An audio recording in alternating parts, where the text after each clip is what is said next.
Hello friends, I am Monica Pandey and welcome you all to Attain to Gain. Today we will discuss about teachers vacancy in Army Public School. तो आइए देखते हैं कि जो army public school में teachers की vacancy आई है उसका पैटर्न क्या है, एग्जाम में कैसे क्वेश्चंस पूछे जाते हैं.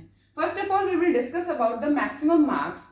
तो मैक्सिमम मार्क्स जो है वो 18 मार्क्स का है और जो नंबर ऑफ क्वेश्चंस हैं वो भी 80 ही आएंगे और टाइमिंग जो है वो 90 मिनट्स मिलेगा और इसमें माइनस मार्किंग 0.25 है. तो लेट्स डिस्कस कि आर्मी पब्लिक स्कूल की जो वैकेंसी है उसमें पीआरटी, टीजीटी और पीजीटी तीनों में सेम दो सेक्शंस पूछे जाएंगे, जिसमें पहला जो सेक्शन है सेक्शन ए वो तीनों के लिए सिमिलर है. तो जो सेक्शन ए कंपल्सरी है उसमें क्या क्या पूछे जाएंगे. सेक्शन ए पहला basic GK, section B current affairs and section C professional knowledge. तो अब डिस्कस करते हैं कि इसके सब सेक्शंस क्या क्या हैं. तो बेसिक जीके में अगर देखें तो फैक्चुअल यानी कि general awareness related to science and social studies class 6 से लेके क्लास 10 तक की ये पूछी जाएगी. Mental ability that is reasoning and maths and then comprehension of 4 question यानी कि इंग्लिश के क्वेश्चंस आएंगे. फिर देखते हैं करंट अफेयर्स के बारे में. करंट अफेयर्स नेशनल लेवल की करंट अफेयर्स, इंटरनेशनल लेवल की current affairs and the impact on India that is international events which impact India. Now professional knowledge. Professional knowledge that is जो हम लोग BEd, BTC, DElEd या teaching practices जो भी होंगी उसके बारे में पूछा जाएगा. फिर सीबीएसई के रूल्स रेगुलेशंस पूछे जाएंगे जिसमें कि early care and childhood education के बारे में और फिर एनईपी यानी कि नेशनल एजुकेशन पॉलिसी के बारे में, इन सब से रिलेटेड पूछा जाएगा. And last inclusive education and information technology. जो क्वेश्चंस डिवाइड हैं वो बेसिक जीके के 28 क्वेश्चन आएंगे, करंट अफेयर्स के 28 क्वेश्चन आएंगे और प्रोफेशनल नॉलेज के भी 24 क्वेश्चन आएंगे. तो ये था हम लोग का एग्जाम में पूछने वाला सब्जेक्ट का पैटर्न कि क्वेश्चन किस तरह से आएंगे. अब let's discuss the previous year question paper of 2013. तो आइए डिस्कस करते हैं प्रीवियस ईयर पेपर 2013 में जो पूछा जा चुका है. और सबको पता है कि इसका एग्जाम इसी फेब में 19 और 20 फेब में होने वाला है. तो डिस्कस करते हैं प्रीवियस ईयर पेपर 2013 का. तो 2013 में जैसा कि हम देखें तो इंग्लिश से एंटोनिम्स और सिनोनिम्स पूछे गए थे, जिसमें कि 2 एंटोनिम्स और 2 सिनोनिम्स थे. पहला एंटोनिम जो है वो सिरेन से पूछा गया था कि सिरेन क्या होता है. तो अगर इसका देखा जाए इसका एंटोनिम होता है एजिटेटेड और सिरेन का मतलब अगर देखें तो होता है काम और एजिटेटेड को देखें तो ये होती है परेशानी या चिंतित या वरीड और काम या पीसफुल. ये था पहला एंटोनिम. बात करें दूसरे एंटोनिम की तो पूछा था फ्रिवुलस. फ्रिवुलस मतलब नॉट सीरियस. तो इसका एंटोनिम सबको पता है, अगर ये नॉट सीरियस है तो इसकी एंटोनिम होगी सीरियस. फिर डिस्कस करें कि इसमें जो सिनोनिम्स पूछे गए थे वो क्या थे. तो सिनोनिम पूछा गया था एगॉग और एगॉग का मतलब होता है एक्साइटेड. और जो सेकंड सिनोनिम था वो था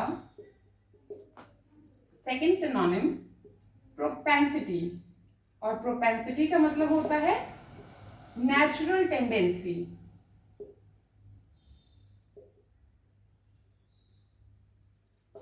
अब बात करते हैं कि इसमें 1 वर्ड सब्स्टिट्यूशन भी पूछे जाते हैं, जो कि 2 क्वेश्चन था 1 वर्ड सब्स्टिट्यूशन से.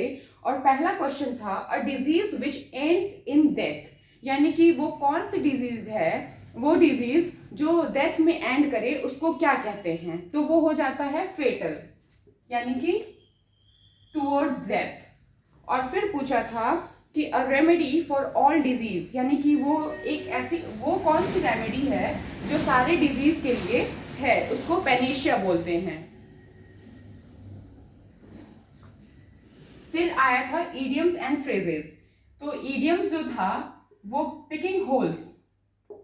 पिकिंग होल्स का मतलब होता है कि सिर्फ उसकी कमी खोजना, यानी कमी को ढूंढना, पिकिंग होल्स का मतलब होता है। फिर एक आया था इडियम्स और फ्रेजेस कि टर्न अ न्यू लीफ, यानी कि वो नए, अपना जीवन जो है वो नए तरीके से जीना, ये पूछा गया था। फिर डिस्कस करते हैं, कुछ फिल इन द ब्लैंक्स भी आए थे, तो वो कॉमन ऐसे फिल इन द ब्लैंक्स थे जो सिंपल थे, जो हर कोई इजीली सॉल्व कर सकता है। फिर बात करें रीजनिंग की, तो रीजनिंग में क्वेश्चन पूछा था कि अगर victory is written as YLFWRUB,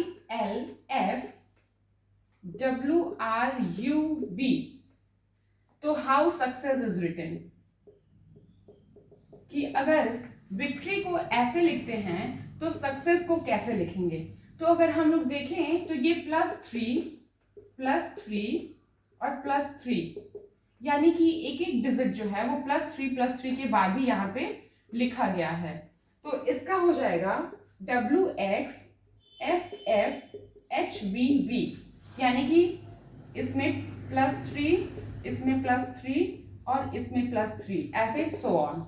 फिर सेकेंड क्वेश्चन था रीजनिंग से कि सेकेंड क्वेश्चन रीजनिंग के लिए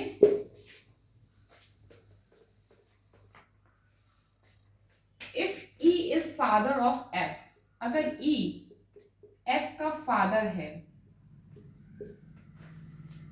but F is not his son, G is grand daughter of F, G is grand daughter of F, ये हो गई ग्रैंड डॉटर किसकी, F की। H is spouse of E, H is spouse of E, and I is the brother of F, I is brother of F, J is the son of I, J is the son of I, and K is spouse of I, K is spouse of I, L is father of K, L is father of K, where is K, L is father of K, who is the grandson of L, पूछ रहा है कि कौन जो है वो L का grandson है। तो ये K जो है इसका फादर है और ये दोनों हस्बैंड वाइफ हैं, तो ग्रैंडसन कौन हुआ, J, तो इसका आंसर होगा J। फिर बात करते हैं, एक क्वेश्चन था कि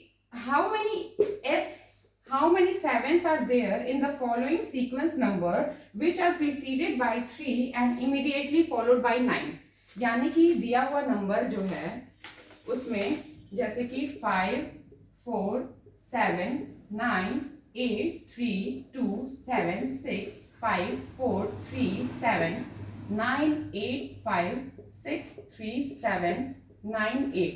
अब ये जो नंबर दिया हुआ है इसमें कितने ऐसे 7 हैं जो preceded by 3 and followed by 9, यानी कि preceded by 3 and followed by 9, preceded by 3 and followed by 9, ऐसे कितने 7 हैं जिसकी आगे 3 और पीछे 9 है। तो इधर देखें तो इधर 2 है, ये नहीं होगा, यहाँ 3 है, ये 7 है, ये 9 है, ये होगा 1 और ये होगा 2, यानी कि ऐसे 2 7 हैं जिसके आगे 3 और पीछे 9 है। अब बात करते हैं दूसरे क्वेश्चन की, जैसे कि एक वर्ड दिया हुआ है डिस्ट्रीब्यूशन। डिस्ट्रीब्यूशन में पूछा गया है कि इसमें से कौन सा, यानी कि 4 ऑप्शन है, डस्ट, फिर है ट्रिब्यूट, फिर दिया हुआ है रियॉट, फिर दिया हुआ है डिस्टर्ब। इसमें से पूछा गया है कि which can not be made from the letter of the given words, लेकिन यहाँ पे कैन नॉट नहीं, यहाँ पे विच कैन बी मेड, क्योंकि कैन नॉट में यहाँ पे अगर देखा जाए तो देखिए डी इसमें भी है, इसमें भी है, यू यहाँ पे भी है, एस भी है और टी भी है, तो ये बन सकता है।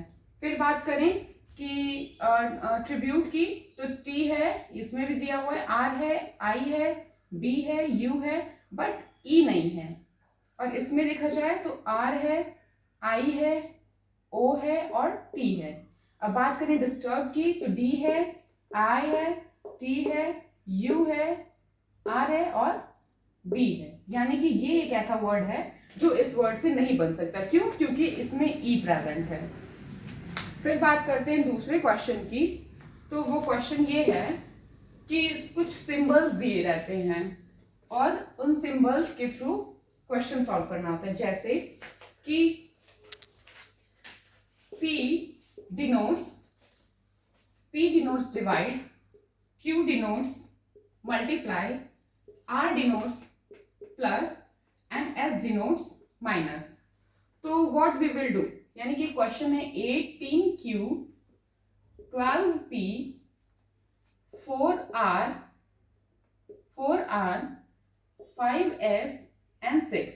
तो Q की जगह हम लोग लिखेंगे इंटू, P की जगह हम लोग लिखेंगे डिवाइड, R की जगह हम लोग लिखेंगे प्लस और S की जगह हम लोग लिखेंगे माइनस। तो इसको सॉल्व करते हैं। अगर 12 को डिवाइड करते हैं तो 3 इंटू 18 प्लस 5 इंटू 6 तो हो जाएगा 54 plus 5 minus 6, 59 minus 6 is equal to 53। Answer will be 53। So अब चलते हैं नेक्स्ट क्वेश्चन पे। एंड द क्वेश्चन इज, एक सिंपल सा क्वेश्चन है, बस कॉमन सेंस की इसमें जरूरत है और वो रीजनिंग का क्वेश्चन सॉल्व हो जाएगा। जैसे क्वेश्चन पूछा गया है 3 years ago Rani was 8 years younger than Vijay. What is the difference between their ages today? तो अगर रानी 8 साल पहले विजय से 8 साल छोटी थी तो अब उसकी एज क्या होगी प्रेजेंट में? तो अगर कोई भी इंसान किसी दूसरे इंसान से 8 साल छोटा है तो 8 साल 3 साल पहले 8 साल छोटा है तो 3 साल बाद भी तो उसकी वही एज हो जाएगी। ऐसा थोड़ी ना है कि वो दोनों एक दूसरे से, वो जो बढ़ रहा है वो घट जाएगा और जो घट रहा है वो बढ़ जाएगा। एज तो इक्वल होगी। तो बस ये कॉमन सेंस की बात थी। इसमें हो जाएगा 80 इयर्स डिफरेंस रहेगा इन लोग के एज के बीच में। फिर बात करते हैं नेक्स्ट क्वेश्चन की और वो क्वेश्चन है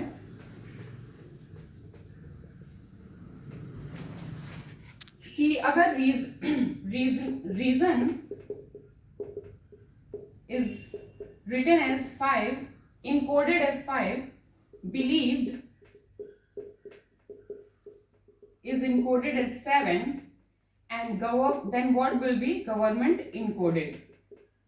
तो अगर हम लोग बात करें इसे सॉल्व करने की तो ये भी बहुत थोड़ा सा दिमाग लगाने वाली बात है कि अगर सॉल्व करें तो देखिए 1 2 कितने अल्फाबेट्स हैं, 1 2 3 4 5 6 and 6 minus 1 is equal to 5 and 1 2 3 4 5 6 7 8, 8 minus 1 is equal to 7 and 1 2 3 4 5 6 7 8 9 10, 10 minus 1 is equal to 9, यानी आंसर क्या होगा 9। अब बात करते हैं दूसरे क्वेश्चन की। वो क्वेश्चन क्या है कि which one is the odd. अब इसमें क्वेश्चन दिया हुआ है और पूछा है कि कौन सा ऑड नंबर होगा। तो आइए उसे भी देखते हैं कि कौन सा ऑड नंबर होगा।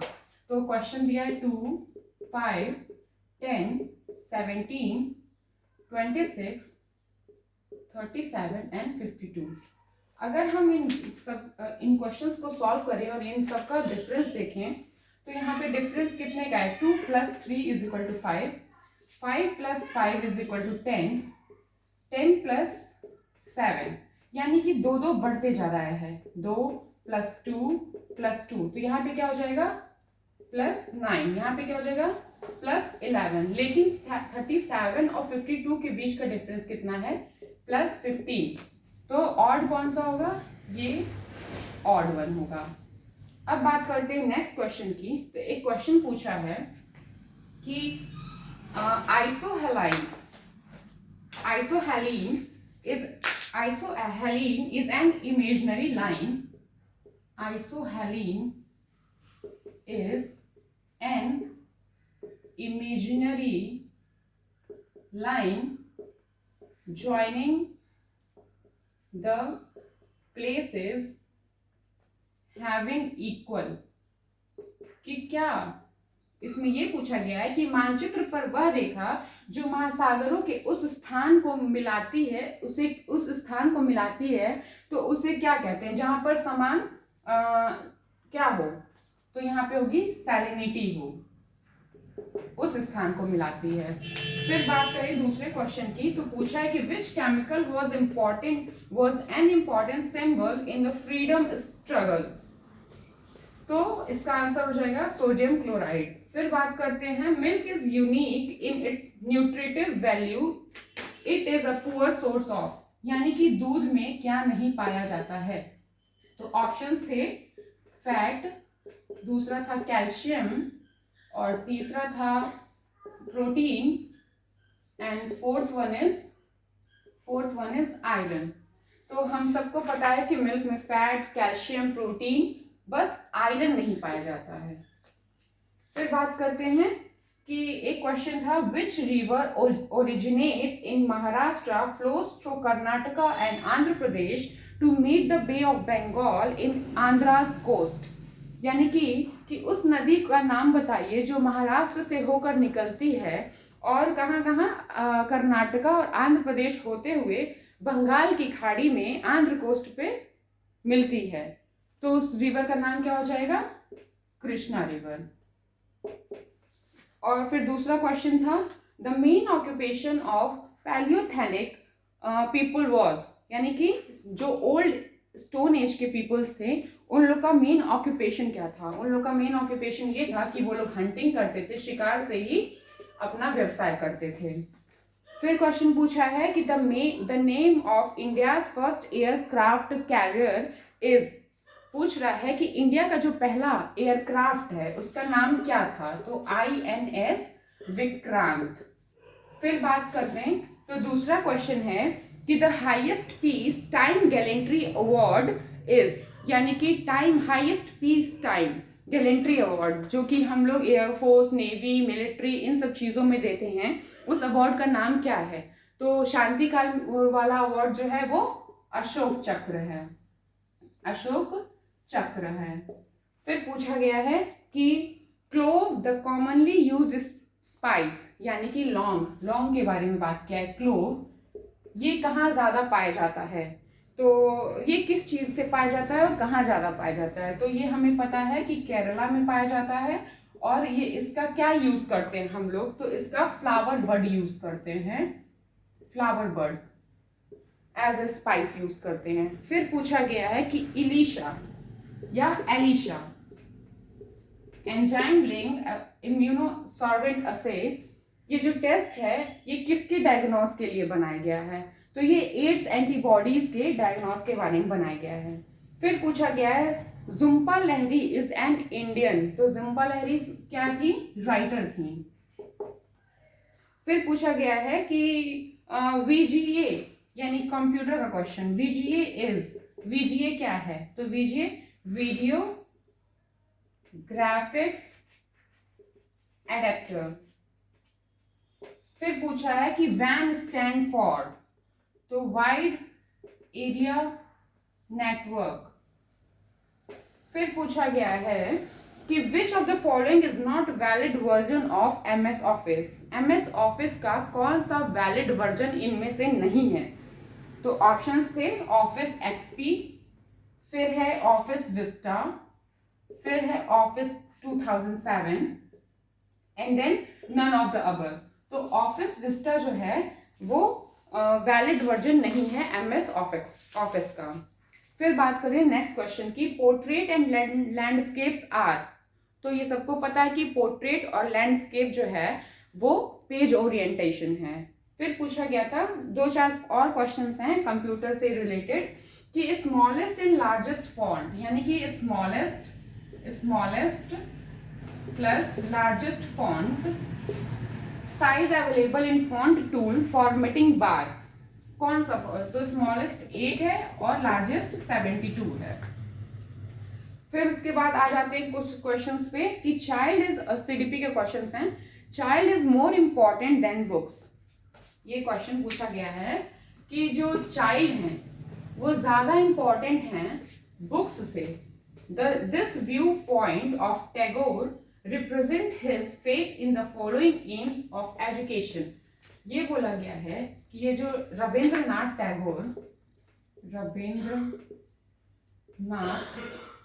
टैगोर ने बात कही है कि child is more important than books. ये क्या दर्शाता है?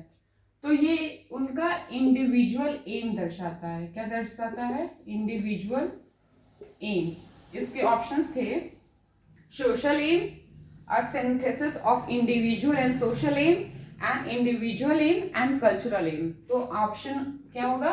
Individual aim. फिर है which of the following is the naturalist ideal of education? Social adjustment इसका आंसर है। फिर बात करते हैं द टर्म करिकुलम, यानी कि जो टर्म है curriculum is in the field of education refers to. तो करिकुलम जो है वो क्या बताता है? Overall programme of the school which students experience on a day-to-day basis।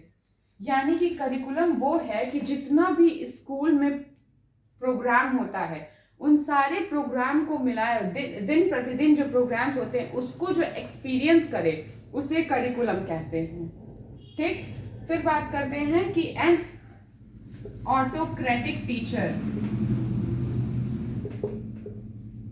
एक ऑटोक्रेटिक टीचर है तो वो क्या करेगा? Autocratic teacher keeps strict control on the students.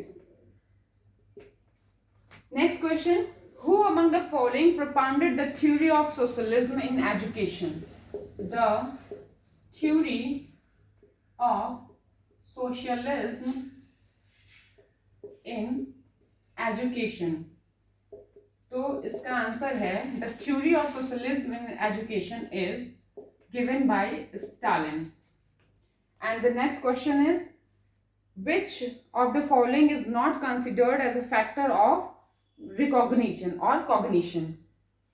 तो इसके ऑप्शंस हैं एंगर, सेकेंड ऑप्शन है हंगर, थर्ड ऑप्शन है रिट्रीट और फोर्थ है फियर।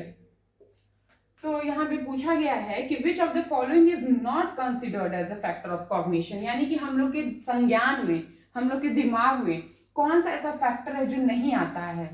तो रिट्रीट का होगा। हंगर, एंगर भी होता है, हंगर भी होता है और फियर भी होती है। अब बात करते हैं when people misbehavior persists even though the teacher punishes the child for each infraction, the teacher probably is following the theory of। अगर कोई बच्चा शैतानी करता है और टीचर उसको पनिशमेंट देता है तो टीचर क्या करना चाहता है? तो ये एक निगेटिव रीइंफोर्समेंट है। वो उसे रीइंफोर्स कर रहा है टीचर कि तुम्हें दंड मिलेगा, तुम उस चीज को समझोगे, हमने ये गलती की और फिर तुम वो नहीं करोगे। इसलिए टीचर क्या कर रहा है? निगेटिव रीइंफोर्समेंट दे रहा है बच्चे को। फिर बात करते हैं कि the following characteristic would most influence the performance of the student. तो टीचर का एक एटीट्यूड ही ऐसा है, टीचर का एक बताने, समझाने और क्लास में बिहेवियर ही, एटीट्यूड ही ऐसा है कि बच्चा उस चीज को, किसी चीज को सीखेगा या नहीं सीखेगा। वो डिपेंड करता है टीचर के एटीट्यूड पे। अगर टीचर उसे डरा रहा है, उसकी बातों को समझने की कोशिश नहीं कर रहा है, तो बच्चा भी उस चीज को उसी तरह से सीखेगा जिस तरह टीचर का एटीट्यूड और क्लास में बिहेवियर रहेगा। फिर बात करें दूसरे क्वेश्चन की, तो दूसरा क्वेश्चन ये है कि the degree of which a test measure validity it is intended to measure is termed as. अगर किसी भी टेस्ट का मेजर कर रहे हैं किसी बच्चे के लिए, तो उस टेस्ट को क्या कहेंगे, उसकी वैलिडिटी कहेंगे। फिर बात करते हैं दूसरे क्वेश्चन की कि हाँ, विच ऑफ द फॉलोइंग बिहेवियर, ये तो हो चुका है शायद, हाँ नहीं, विच of the following behaviour of teacher is not conducive. Teacher का कौन सा ऐसा बिहेवियर है जो सही नहीं है क्लास में या किसी बच्चे के लिए पॉजिटिव इन्वायरमेंट क्रिएट करने का।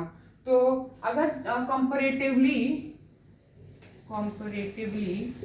या कंपैरेटिव इवैल्यूएशन, अगर टीचर क्लास में किसी भी बच्चे से कंपेयर करके और दूसरे किसी एक बच्चे को दूसरे बच्चे से कंपेयर करके इवैल्यूएट करे तो ये गलत है, ये एक पॉजिटिव चीज नहीं है उस लर्नर के लिए, क्योंकि जरूरी नहीं कि ये बच्चे को जो चीज नहीं समझ में आ रही है वो इस बच्चे से सीख सकता है या इसको देख के समझ सकता है। ऐसे टीचर्स को इवैल्यूएट नहीं कर सकता। इसका जो लर्निंग का तरीका है वो कुछ और हो सकता है, इसका लर्निंग का तरीका कुछ और हो सकता है, लेकिन इन दोनों को कंपेयर करके और उसका इवैल्यूएशन करना ये पॉजिटिव एनवायरनमेंट नहीं है क्लासरूम का। फिर बात करें दूसरे क्वेश्चन की। अब पूछा गया है कि which of the following method would be most appropriate to teach vocational skill, यानी कि व्यवसाय के बारे में बच्चों को जो शिक्षा दी जाती है व्यवसाय के बारे में, वोकेशनल स्किल्स के बारे में, तो वो क्या होगा। बच्चे अगर एक्सपेरिमेंट करेंगे तो उनकी वोकेशनल स्किल्स भी बढ़ेंगी, तो ये क्या हो जाएगा, एक्सपेरिमेंट्स। फिर बात करते हैं दूसरे क्वेश्चन की। दूसरा क्वेश्चन ये है कि apex institution involved in the planned and coordinate development of the teacher education system through the country is NCTE। इसका आंसर है NCTE। एक अपेक्स इंस्टीट्यूशन इन्वॉल्व होता है, जैसे कि इसमें प्लान्ड और कोऑर्डिनेट डेवलपमेंट ऑफ टीचर, यानी कि टीचर को डेवलप किया जाता है, यानी टीचर ट्रेनिंग ले रहा है तो वो NCTE के थ्रू ही लेगा। फिर बात करते हैं which educational psychologist believed in the fact that all children have the potential to learn. कौन सा ऐसा साइकोलॉजिस्ट है जो इस फैक्ट को कहा है, उसने ये बिलीव किया है कि जो सारे बच्चे होते हैं वो उनके अंदर जो है पोटेंशियल होता है किसी चीज का अधिगम करना, यानी उस चीज को समझना, लर्न करना, गेन करना। ये किस साइकोलॉजिस्ट ने कहा है। All children have the potential to learn, all children have the potential to learn is said by Froebel. ये फ्रॉबेल का कथन है। फिर बात करते हैं दूसरे क्वेश्चन की कि learning by doing is important. Learning by doing important क्यों है। Learning by doing, learning by doing is given by John Dewey। learning by doing important क्यों है। create ये क्या करता है, बच्चों में इंटरेस्ट को क्रिएट करता है, क्रिएट इंटरेस्ट इन चिल्ड्रन। इसलिए बच्चा अगर कुछ करेगा तभी सीखेगा, अगर उसे कोई एक्सपेरिमेंट कराया जाए, दिया जाए, उसको करेगा तब वो उस चीज को सीखने के लिए तत्पर रहेगा। फिर क्या है, which of the following is not a characteristic of good question. तो लीडिंग, यानी कि अगर कोई भी बच्चा है एक क्वेश्चन को पूछता है, फिर उस क्वेश्चन को पूछेगा और फिर अगर वो उस क्वेश्चन में उसका आंसर उसको मिल जाता है या नहीं मिलता है तो उस हिसाब से वो क्लास में बिहेव करेगा। फिर बात करते हैं psychologist, which psychologist is famous for his pioneer work in classical conditioning. तो सबको पता है कि क्लासिकल कंडीशनिंग जो है वो पैवलव की है। किसकी है, साइकोलॉजिस्ट पैवलव की है क्लासिकल कंडीशनिंग। तो फ्रेंड्स ये कुछ क्वेश्चन थे प्रीवियस ईयर 2013 के जो मैंने आपके साथ डिस्कस किया है, और अब कोशिश रहेगी कि फिर हम दूसरा एक प्रीवियस ईयर पेपर ले आएँ और उसे सॉल्व करें। तो आज के लिए इतना ही। Thank you and keep supporting.